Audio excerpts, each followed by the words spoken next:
하나님의 은혜가 오늘 예배 참석한 성도 여러분들 함께 하시기를 예수님의 이름으로 축복합니다. 노아의 아들 셈과 함과 야벳의 족보는 이러하니라. 홍수 후에 그들이 아들들을 낳았으니 라고 말씀을 합니다. 그리고 창세기 10장 마지막 절인 32절 말씀에 보아도 이들은 그 백성들의 족보에 따르면 노아 자손의 족속들이요 홍수 후에 이들에게서 그 땅의 백성들이 나뉘었더라 말씀을 합니다. 노아를 중시조라고 합니다. 인류의 첫 번째 시조는 여러분이 잘 아는 것처럼 아담이죠. 그러나 아담의 범죄로 저주받은 그의 후손들은 결국 대홍수로 하나님의 심판을 받았습니다. 그러나 심판 중에도 하나님께서 택하신 노아와 그의 가족들은 구원을 받았죠. 이후 노아를 인류의 두 번째 시조인 중시조로 삼으신 하나님께서는 노아의 세 아들 셈과 함과 야벳을 통하여 후손을 번성하게 하셨습니다. 그것이 오늘 본문에 기록된 노아의 아들들의 족보죠. 노아의 세 아들들 가운데 먼저 막내 아들인 야벳의 족보를 2절부터 5절 말씀까지 기록을 하고 있습니다. 야벳의 아들들은 14종족입니다. 그 아들들 가운데 아스그나스가 나오는데 이것은 게르마니, 독일의 히브리어 명칭입니다. 어원적으로 아스그나스의 아버지, 독일을 뜻하는 고멜과 또 게르마니가 연관되어 있음을 알 수 있는데, 이렇게 야벳의 후손들의 이름을 보면 오늘날 유럽 국가들의 조상인 것을 알 수가 있죠. 두 번째로 함의 족보입니다. 6절부터 20절까지 함의 아들들은 30 플러스 1 종족입니다. 30 플러스 1이라고 하는 것은 13절에 보게 되면 블레셋이 가로 안에 이렇게 기록이 되어 있거든요. 그래서 블레셋은 후대의 함의 후손으로 추가되었기 때문에 이 함의 아들들을 30 플러스 1종족, 이들은 팔레스타인부터 북아프리카 전역으로 퍼져나갔죠. 그리고 마지막으로 셈의 족보인데요, 21절부터 31절 말씀에 그 셈의 아들들은 26종족이고 시리아, 이라크, 이란 등 중동 지역입니다. 우리가 믿음의 조상으로 불리는 아브라함도 원래 이란 지역에서 정착한 셈의 후손들이었죠. 노아의 세 아들들의 이름, 그 이름의 뜻을 보면 이들이 훗날 어떤 삶을 살게 되는지를 알 수 있습니다. 그들의 이름에는 지난주 배운 대로 하나님의 언약이 있기 때문에 그렇죠. 셈은 히브리어로 그 뜻이 이름, 명성, 명예란 뜻입니다. 함은 뜨겁다, 따뜻하다, 야벳은 넓다, 널리 퍼지다 라는 뜻입니다. 야벳은 유럽 전 지역으로 진출해서 여러 민족을 이뤘는데요, 오늘날 유럽 지도를 보게 되면 영토는 그렇게 크지 않은데 여러 나라와 인종들이 국가를 이루고 있는 것을 볼 수가 있지 않습니까? 그리고 이들 특별히 서유럽으로 불리는 지역의 국가들은 여전히 세계를 지배하고 있습니다. 이것은 야벳이란 이름의 의미, 즉 열린, 널린, 확장이란 뜻과 매우 잘 어울리는 일이고, 오늘까지도 지구촌을 좌지우지하고 있는 것이 야벳의 후손들인 유럽인들이죠. 노아의 예언, 야벳을 창대하게 하사 셈의 장막에 거하게 하시고 가나안은 그의 종이 되게 하시기를 원하노라 하신 그대로 이루어진 것입니다. 우리나라에 다른 국가 군대 기지가 있죠. 어느 나라 군대 기지가 있어요? 야벳이 창대해서 장막에 걷는다. 그 말씀 그대로 되어 있는 거예요. 함은 뜨겁다라는 그 이름 뜻처럼 아프리카 대륙으로 내려와서 열대교에 살게 되었고 수백 년간 전 세계로 흩어져 종살이를 해야 됐죠. 이 또한 함의 후손들은 셈의 종이 되고 야벳의 종이 될 것이란 노아 예언 그대로입니다. 셈족은 노아가 하나님 여호와를 찬송하려 한 대로 마침내 인류를 구원하는 메시아 예수 그리스도를 탄생시킴으로 이름의 의미처럼 이름, 명예, 명성을 떨치는 종족이 되었죠. 그런데 우리가 주목해 봐야 될 것은요, 함의 후손들이 야벳과 셈의 종이 될 것이라고 했는데 그것은 서구 열강들이 식민지 지배를 하던 중세를 넘어서 근대, 현대에 이루어졌다고 하는 것입니다. 본문의 고대를 보게 되면 함의 후손들은 그 규모로 보나 차지한 영토로 보나 배출한 인물로 보나 야벳과 셈의 후손들보다 특출났다는 것을 알 수 있습니다. 이 함의 후손 가운데 대표적 인물이 니무롯입니다. 우리 8절 말씀부터 12절까지 함께 보겠습니다. 구스가 또 니무롯을 낳았으니 그는 세상의 첫 용사라. 그가 여호와 앞에서 용감한 사냥꾼이 되었으므로 이르기를 아문은 여호와 앞에 니무롯같이 용감한 사냥꾼을 하더라.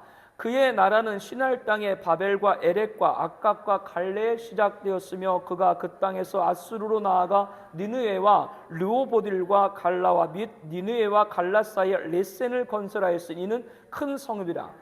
함의 손자인 니무롯에 관해서 성경 무려 5절에 걸쳐서 기록하고 있습니다.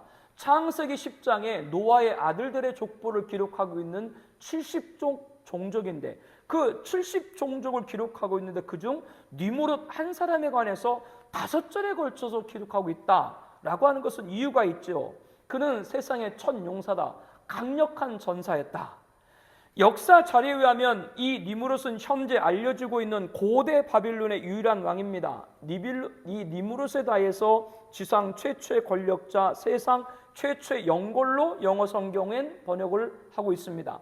오늘날 시리아, 이란, 이라크, 중동 전 지역을 이 해당하는 시날부터 아수르까지 자신의 영토로 삼았기 때문에 아수르를 가리켜서 미가서 5장 6절에 보게 되면 니무롯의 땅이다 이렇게 부르기도 했습니다.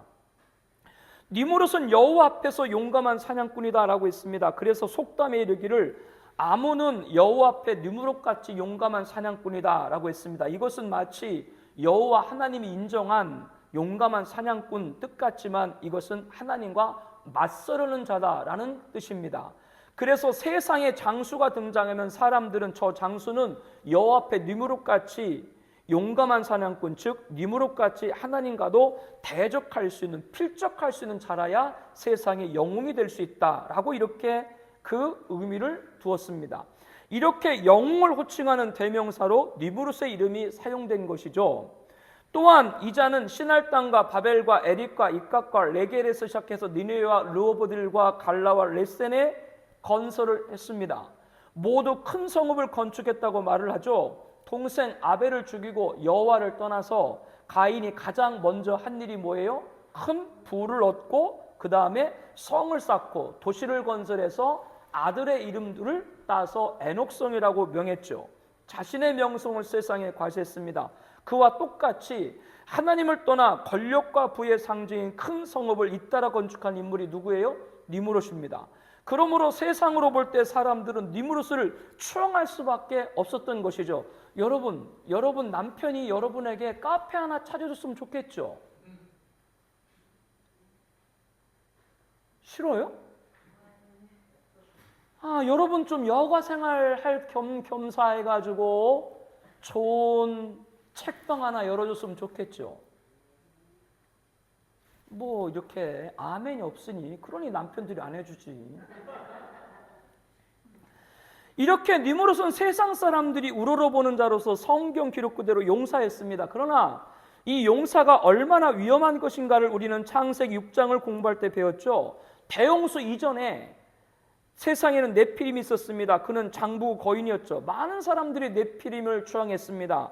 하나님의 아들들이 사람의 딸들과 통혼했습니다. 그 이유는 사람의 딸들이 아름답기 때문에 했지만 또 다른 이유는 결혼해서 낳은 이세들이 용사였기 때문이죠. 그들은 고대의 명성을 얻었습니다. 이렇게 용사들이 하나님 아들들과 사람의 딸을 통해서 얻어지게 됐으니 기뻐했으나 이 용사들은 하나님을 대적을 하고 사람들을 규합을 해서 하나님에게로 돌아서게 했죠. 결국 하나님은 어떤 결단을 하셨습니까? 하나님은 창조한 사람을 지면에 쓸어버리고 하셨습니다. 홍수로 생명의 기운이 있는 모든 육체를 천하에서 멸절하셨습니다. 왜? 이렇게 첫 번째 심판, 대홍수 물심판의 원인이 되었다고요? 용사입니다. 영웅들이 사람들을 규합해서 하나님을 떠나도록 했기 때문에 그렇죠. 사람들은 하나님보다 눈앞에 당장 보이는 용사들을 추앙하게 됩니다. 이렇게 창세기 6장에 기록된 용사가 창세기 10장에 세상의 첫 용사 니무롯으로 다시 등장을 하고 있죠. 지난주에도 말씀을 드렸습니다. 인간들은 하나님보다 용사, 영웅, 자기의 문제를 해결해 줄 자를 찾습니다. 그런 심리를 갖습니다. 그 영웅을 따라가다가 하나님을 보지 못하게 하는 것이죠. 그게 마귀의 계략입니다. 그러나 역사는 증명합니다. 한 시대에 영웅이 있었을지는 모르지만 악인들은 오직 바람에 나는 겨와 같도다. 영웅들은 하나님의 불면 사라지는 바람의 겨 같은 존재일 뿐입니다. 영웅도 잠시 바람에 나는 겨와 같다는 사실을 우리는 잊지를 말아야 됩니다.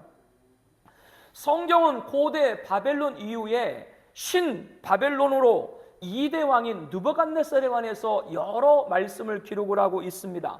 바벨론은 세계 최강대국으로 이것을 이끌었던 느부갓네살은 위대한 왕으로 손을 꼽죠.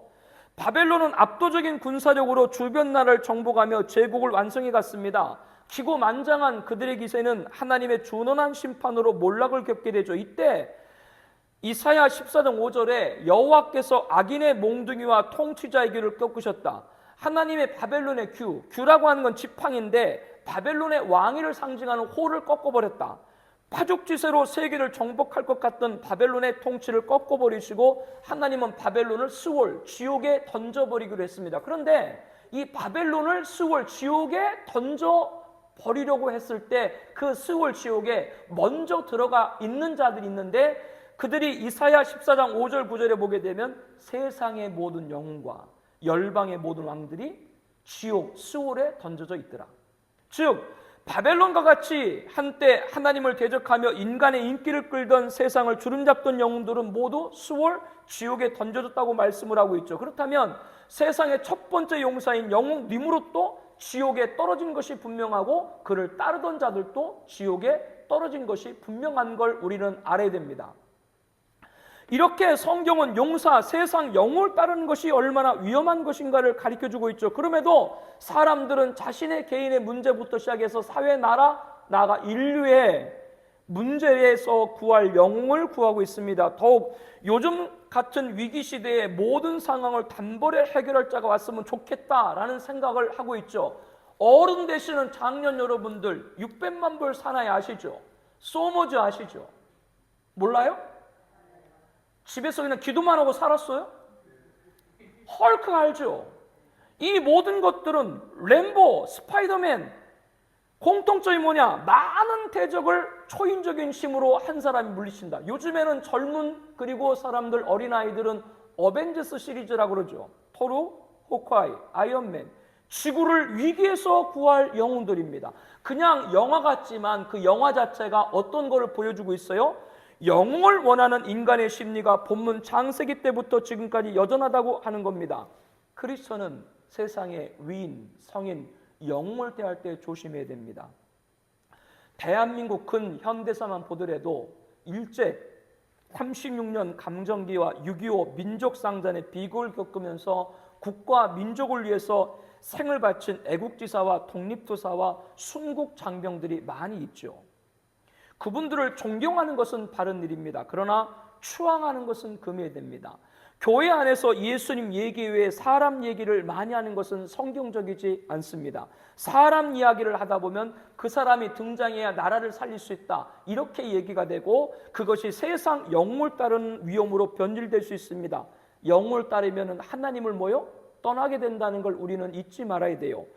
오늘날 범유행, 간염병의 창궐, 세계 곳곳의 분쟁, 기후의 격번, 자연재해 재앙, 자원의 임계점, 경제 추락, 식량 부족과 식수고갈, 세계대전의 고조 이런 위기가 고조됐을 때 이럴 때 사람들은 이 모든 것을 단번에 끝낼 자를 원합니다. 인류 최대 영웅을 필요로 하는 것이죠.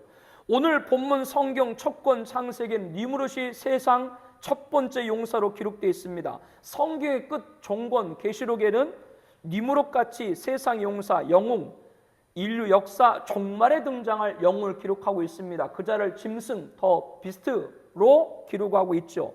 바로 적그리스도입니다. 이 자는 등장부터 예사롭지 않습니다. 왜냐하면 죽었다가 살아났다. 무슨 말이냐면 이 자가 등장할 때 암살 같은 상황으로 죽은 것처럼 되었죠. 기적적으로 살아나니까 사람들의 이목을 끈다.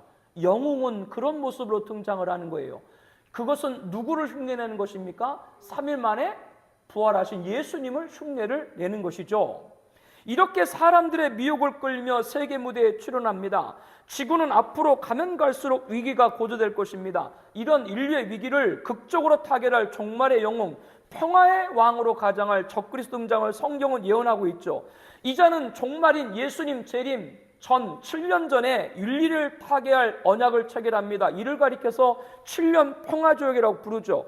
7년 평화조약을 7년 환란이다 이렇게 부르는 것은 적그리스도 등장 이후 주님이 말씀하시는 온 지구상에 거하는 자들에게 임하는 대환란이 시작되기 때문에 그렇습니다. 여기서 어떤 구분과 어떤 갈림이 나느냐? 배교, 음료교회는 이자의 정체를 모르고 인류를 위기에서 구할 7년 평화조약이 체결됐다 그렇게 말하지만 진리, 촛대교회는 이자의 정체를 알고 온 세상에 환란이 임했다, 7년 환란이다 이렇게 말하게 될 겁니다.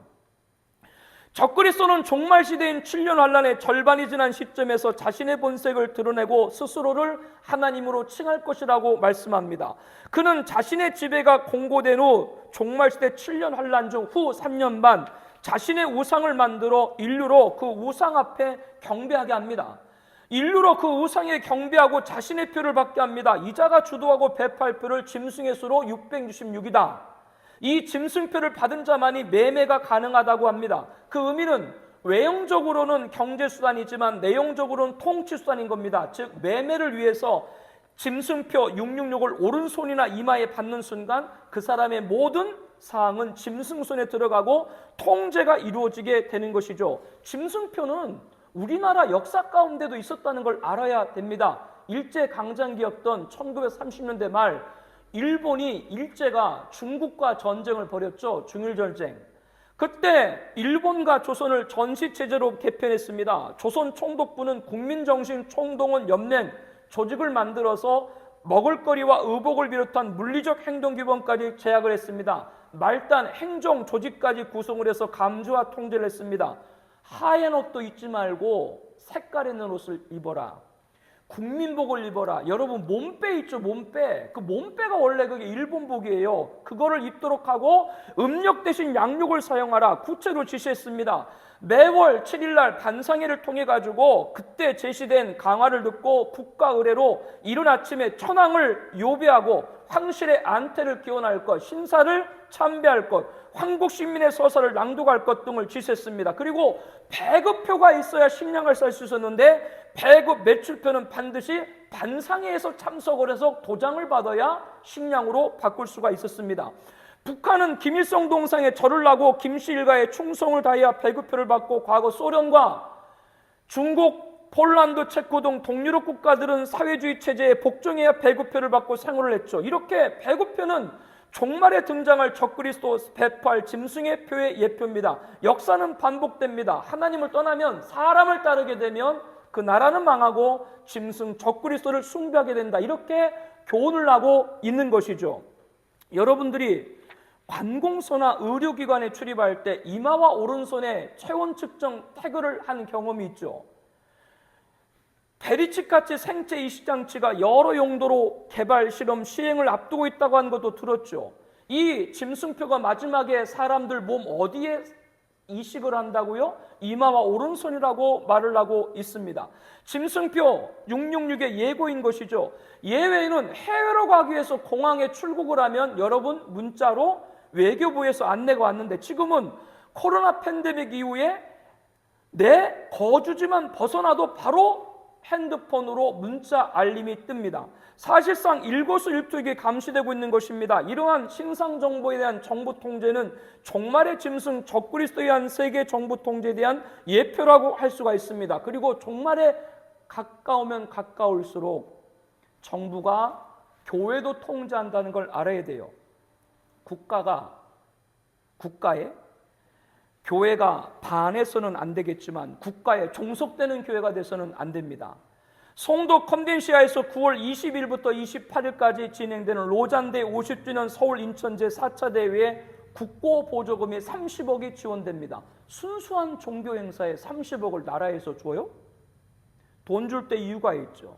로잔 대회 한 관계자는 한반도 평화가 선교다. 한반도 평화가 선교다? 이도 좋은 일 같지만 내막은 종교와 국가의 긴밀한 관계가 있습니다. 종교 행사에 정부에서 그만한 돈을 줄 때는 이유가 있는 것이죠. 그렇게 돈을 받게 되면 종교가 국가에 대해서 반대의 말을 하기가 어렵습니다. 독일 교회는 2차 세계대전 당시 히틀러에게 유대인의 정보를 건네주는 등 부역을 했습니다.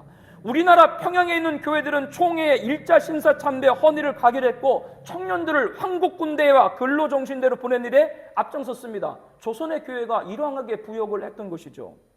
그 결과 어떻게 됐습니까? 평양에 김일성 정권이 수립되고 동상이 세워졌죠.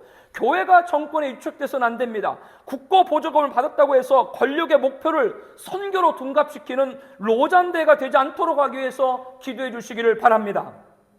우리는 영적으로 분별해야 됩니다. 파리 올림픽 청황산 말탄자, 커먼웰스 게임 등장한 붉은 황소, 그 위에 올라탄 여자, 성경의 음료, 여자가 적그리스도를 상징하는 붉은 빛 짐승을 탔다는 퍼포먼스인 것이죠.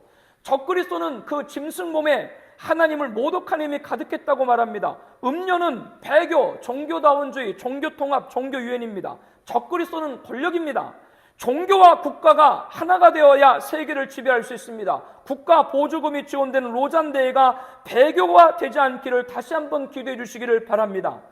제2차 세계대전 독일교회가 히틀러에게 부역을 했습니다. 강단에 나치 문양을 세워놓고 하이틀러 목사들이 부르짖었죠. 일제강점기 조선교회가 일왕에게 부역했습니다. 지난 30년 군사정권 시절 일부 목회자들이 권력과 밀착을 해서 각종 혜택을 받고 교회 성장에 미끄럼이 됐습니다. 대통령의 국정이 교회의 복음이 됐죠. 무찌르자 공산당, 이룩하자 유신차제. 유신차제가 복음입니까? 강단에서 목사님들이 그렇게 설교했습니다. 종교가 국가가 하나가 되자라고 하는 것은 배교고 종말의 세계를 지배할 적그리스도 등장을 예비하는 겁니다. 로잔대회가 배교가 되지 않기를 다시 한번 여러분 기도해 주시기를 바랍니다. 적그리스도의 최후가 계시록의 19장에 보니까 재림 예수님에 의해서 산채로 유황불 붙는 못 지옥에 던져집니다. 적그리스도는 인류를 죽음으로, 그것도 영원한 죽음, 지옥으로 몰아넣을 자이기 때문에 그가 받는 최후의 심판이 엄중하죠. 죽지도 않아요. 산채로 그냥 지옥에 던져버려요, 예수님께서. 그러므로 이 자를 따르는 사람도 그와 같이 지옥에 떨어질 것이 분명합니다. 앞서 하나님은 세상 제국을 대표하는 바벨론을 스올 지옥에 던져 넣으셨는데 그 지옥에 바벨론보다 먼저 들어간 자들이 있다. 그들이 누구라고요? 니무롯을 포함한 세상의 모든 영웅과 열왕의 왕들이 들어가 있다. 종말에 등장할 인류 마지막 영웅 적그리스도를 지옥에 던져지게 되고 그를 추종하는 자들도 예외 없이 지옥에 던져진다고 계시록 14장 10절 11절에 말합니다. 제가 지금 말씀드릴 영웅의 시조, 오늘 본문의 세상의 천용사 니무롯이죠. 이렇게 사람들은 하나님을 떠나 영웅을 구합니다. 그러다 종말시대 영웅으로 등장할 적그리스도를 따르게 됩니다. 사람들이 영웅을 구하는 이유는 이 혼돈과 혼란과 혼미 세상에 평화를 원하기 때문이죠. 세상만이 아닙니다. 종교도 평화를 외치고 있습니다. 로잔대의 주요 주제 가운데 하나가 평화입니다. 그러나 국제적 종교대회를 통해 모든 종교, 모든 민족, 모든 국가 평화와 일체 화해를 이룰 수가 없습니다. 지난 역사 가운데 평화를 외치던 자들 가운데 히틀러, 레닌, 히로히토, 김일성, 폴포트 같이 인류에 해악을 끼친 자들도 평화다. 문선명, 이만희, 이단, 사이비 교주도 평화다. 전국에는 적그리스도가 평화라고 성경은 예언합니다. 평화, 일치, 화해를 위해 양보하거나 타종교와 반성경단체와 비신앙적 집단과 잠깐만 하나가 되자라는 말에 속지 않기를 바랍니다. 우리들에게 하나님이 화목하라는 직분을 주신 것은 세상에 하나님과 화목하다고 주신 거예요. 우리가 불신자에게 복음을 전해서 그들이 그리스도 안에서 하나님과 화목하고 영생에서 영멸에서 영생을 얻고, 우리가 받은 화목의 직분은 사람과 사람 간의 화목이 먼저가 아닙니다. 예수 믿고 하나님과 화목하는 것, 하나님과 평화하는 것, 하나님과 일치하는 것, 하나님과 화해하는 것이 먼저인 줄로 믿습니다. 그렇지 않고 인간의 평화와 일체 화해는 그거는 적그리스도를 따르는 길입니다. 배교에 빠지는 것입니다. 인류의 평화와 활치와 화해는 다시 오실 예수님이 이루실 수 있습니다. 한국교회는 재림신앙이 필요합니다. 지금 인간의 평화를 주제로 종교를 하나로 묶으려는 움직임은 종말의 평화의 왕으로 위장할 적그리스도의 등장을 예비하는 것이라고 여러분에게 말씀드렸습니다. 우리들은 그런 세상의 영웅 평화로 둔갑하는 말에 따르지를 않고 속히 예수님이 오셔서 이 세상의 모든 혼돈과 혼란과 혼물을 바로잡을 것을 저와 여러분들은 소망해야 될 줄로 믿습니다. 진정한 평강의 왕은 누가 평강의 왕이세요? 예수님이 평강의 왕이신 줄로 믿습니다. 그분만이 바로잡을 수 있는 것이지 그 어떤 인간의 힘, 인간의 모인 연합으로 이룰 수가 없다라고 하는 걸 다시 한번 여러분들이 분명히 명심을 해야 됩니다. 지금 지구촌의 전체가 겪고 있는 어려움은 자칫 적그리스도를 따를 수 있는 위험이 있다. 적그리스도는 평화의 왕으로 위장할 뿐입니다. 여전히 인간의 본능에는 영웅을 따르는 심리가 있다. 로잔대에 자꾸 말하니까 목사님 거기 얼마나 훌륭한 목사님들이 계신데 그런 일을 하겠어요. 1920년대 30년대 평양 대부흥, 그때 당시에 한국교회 목사님들이 영성이 없으셨나요? 그때 한국교회 목사님들이, 한국교회 성도님들이 열정의 믿음이 없었나요? 그런데 일자신사참배에 총의 선의로 가기를 해?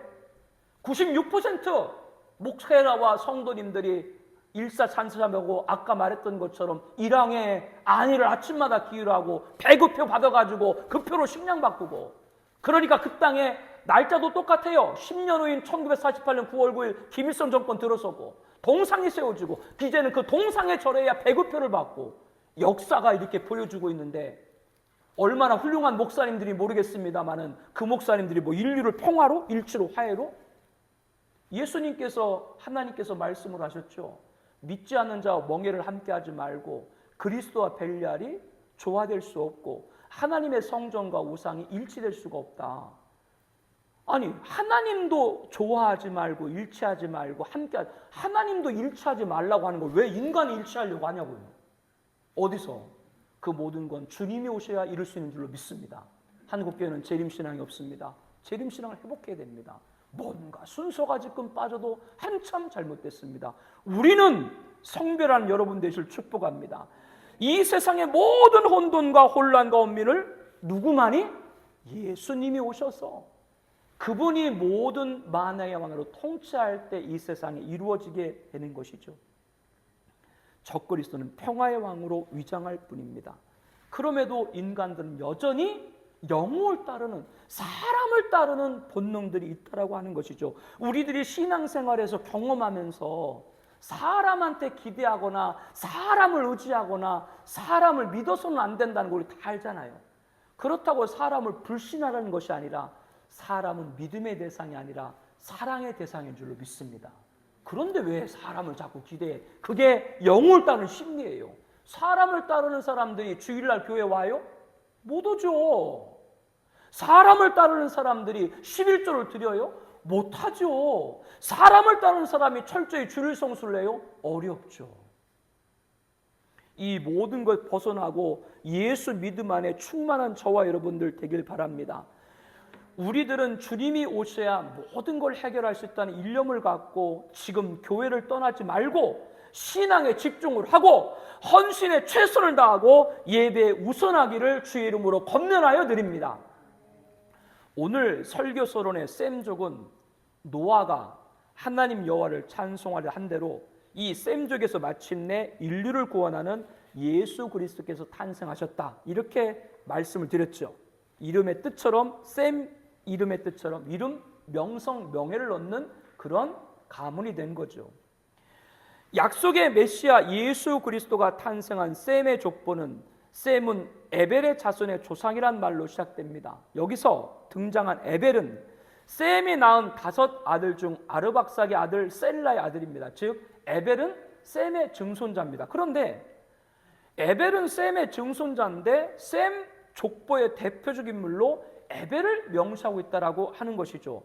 에벨이 셈 자손 전체의 대표자가 될 수 있었던 이유는 그때의 세상에 나뉘었습니다 라는 짧은 구절에서 유추할 수가 있습니다. 25절 말씀을 우리 함께 보겠습니다. 에벨은 2 아들을 낳고 하나 이름을 벨렉이라 했으니 그때 세상이 나뉘었으며 벨렉의 아우의 이름은 욕단이며, 여기 말씀에 세상이 나뉘었다라는 말이 나오죠. 다음 장인 창세기 11장에 일명 바벨탑 사건이 나옵니다. 이로 인해서 언어가 혼잡하게 되고 인류는 뿔뿔이 흩어지게 됐죠. 바벨탑은 오늘 본문의 니무롯 같은 세상 영웅들이 탑을 쌓아 하나님과 닿고자 행한 반역 행위가 그 동기고, 이렇게 모든 사람들이 하나님을 배신하고 돌아설 때 바벨탑 배교 운동 일어나던 이 타락 시대에 에벨은 이 불경스러운 모임에 가담하지 않고 도리어 영적 개혁과 영적 정화 운동의 기치를 내걸었습니다.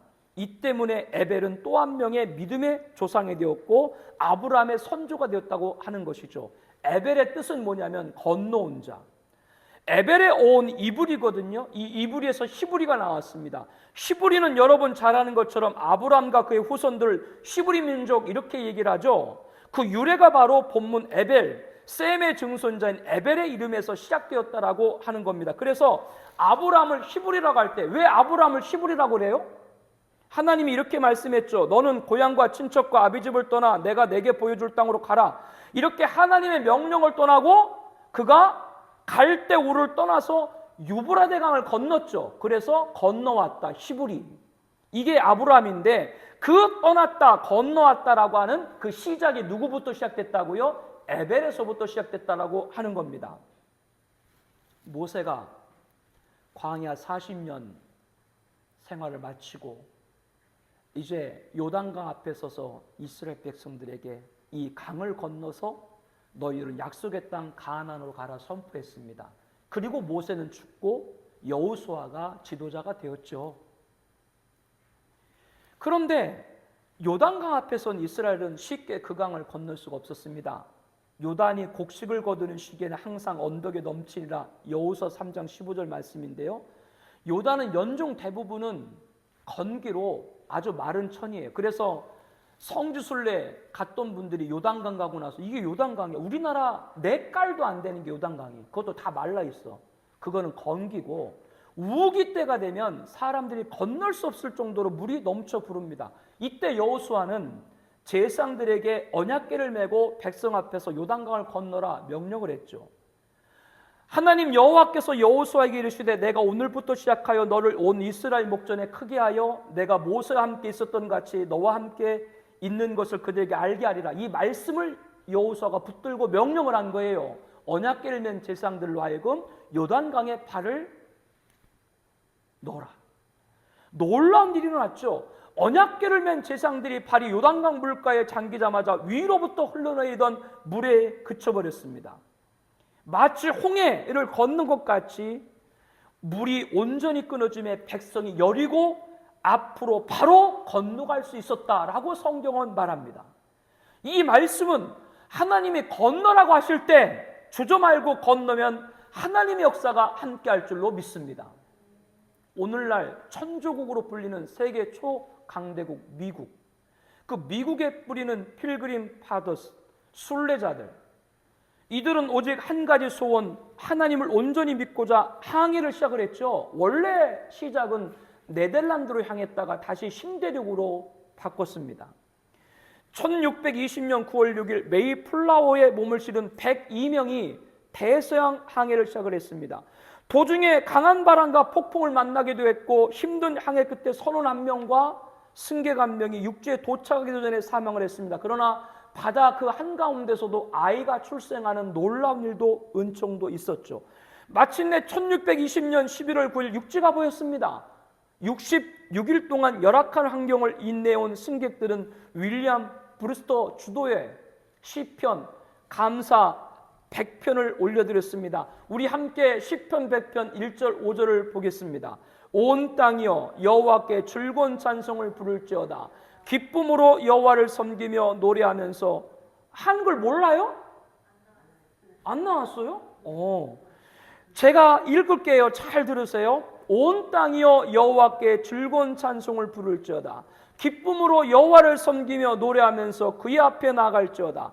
여호와 우리 하나님이신 줄 너희는 알지어다. 그는 우리를 지으신 자시요 우리는 그의 것이니 그의 백성이요 그의 기르시는 양이로다. 감사함으로 그의 문에 들어가며 찬송함으로 그의 궁정에 들어가서 그에게 감사하며 그의 이름을 송축할지어다. 여호와는 선하시니 그의 인자하심이 영원하고 그의 성실하심이 대대에 이르리로다. 그리고 플리머스에 정착을 했죠. 이들이 바로 신앙의 자유를 찾아 고향 영국을 떠나 대서양을 건넌 신대륙으로 건넌 청교다들입니다. 이들에 의해서 오늘날 미국이 있게 되었던 것이죠. 건너라. 우리 각각에게 개인에게 하나님 묻고 계십니다. 나에게로 건너오라 말씀하는 줄로 믿습니다. 사랑하는 성도 여러분, 오늘 본문을 통해서 하나님이 나에게 찾고 건너오기를 원하시는 것을 찾는 여러분 되시길 축복합니다. 오늘 예배 시간에 성령님께서 성도님들 마음을 두드리시는 하나님이 건너시라는 걸 건널 수 있기를 다시 한번 축복합니다. 철저한 주일 성수와 예배 생활, 우리 교회 5대 생활, 어렵게 하는 강을 건너기를 바랍니다. 온전한 11조와 헌금 생활을 어렵게 하는 강을 건너기를 바랍니다. 적극적 복음 전도와 증거 생활을 어렵게 하는 강을 건너야 됩니다. 건너는 그곳에 하나님의 역사가 있습니다. 9월은 심음의 달이죠. 전도를 위해서 한 영혼을 심으세요. 역사를 위해서 헌신을 심으세요. 축복을 위해서 옥합을 심으세요. 영광을 위해서 예배를 심으세요. 응답을 위해서 기도를 심으세요. 이러한 은혜 방편의 역사 통로를 막는 것이 있다면 건널 수 있는 은혜가 있기를 예수님의 이름으로 축복합니다. 하나님과 평화하지 않은 인간의 평화는 이룰 수 없습니다. 로잔대회 같은 종교대회를 통해서 사람, 단체, 종교 간에 연합한다고 세상에 평화가 올 수 없습니다. 신앙보다 신년이 앞설 수 없고 소명보다 소신이 앞설 수 없고 성별보다 성공이 앞설 수 없습니다. 교회의 생명은 순결인 줄로 믿습니다. 교회의 생명은 연합이 아닙니다. 우리의 순결은 예수님입니다. 예수님을 위해서 세상을 건너기를 바랍니다. 세상 사람들이 다 따른다고 대세에 동참하지 않기를 바랍니다. 로잔대에 훌륭한 사람들이 따른다고 거기에 동참하지 않기를 바랍니다. 건널 때, 세상을 따르지 않을 때 니무롯 같은 세상 영웅을 따르지 않게 되고 종말에 영웅 적그리스도 산채로 유황불 붙는 음부 지옥에 떨어지지 않게 될 줄로 믿습니다. 세상을 건널 때요. 아벨은 모든 사람이 세상 영웅 니무롯을 따라 하나님을 반역할 때 그들에게서 나와서 하나님을 경외하는 영적 개혁 운동을 전개했습니다. 이런 에벨같이 영광스러운 믿음의 가문 족보에 저와 여러분이 오르는 천국 백성 되기를 축복합니다. 사랑하는 청아비련교회 성도 여러분들, 우리는 세상에서 건너는 자가 되어야 됩니다. 지금 모든 환난은 주님이 오셔서 해결됩니다. 그러므로 주님의 재림을 기다리고 그날까지 믿음을 끝까지 지키는 여러분 되시기를 권면합니다. 세상의 영웅 니무롯, 그 니무리 세웠던 그 찬란했던 탑들, 성읍들 오늘날 흔적도 없이 사라졌죠. 종말에 등장할 적그리스도와 그의 제국도 예수님의 재림으로 완전히 멸망당한 것을 성경은 예언합니다. 그러므로 영을 따르는 세상을 건너서 에벨과 같이 되어야 됩니다. 그리해서 에벨과 같이 영광스러운 믿음의 가문의 족보에 오르는 하나님의 거룩한 백성 되기를 다시 한번 예수님의 이름으로 축복합니다.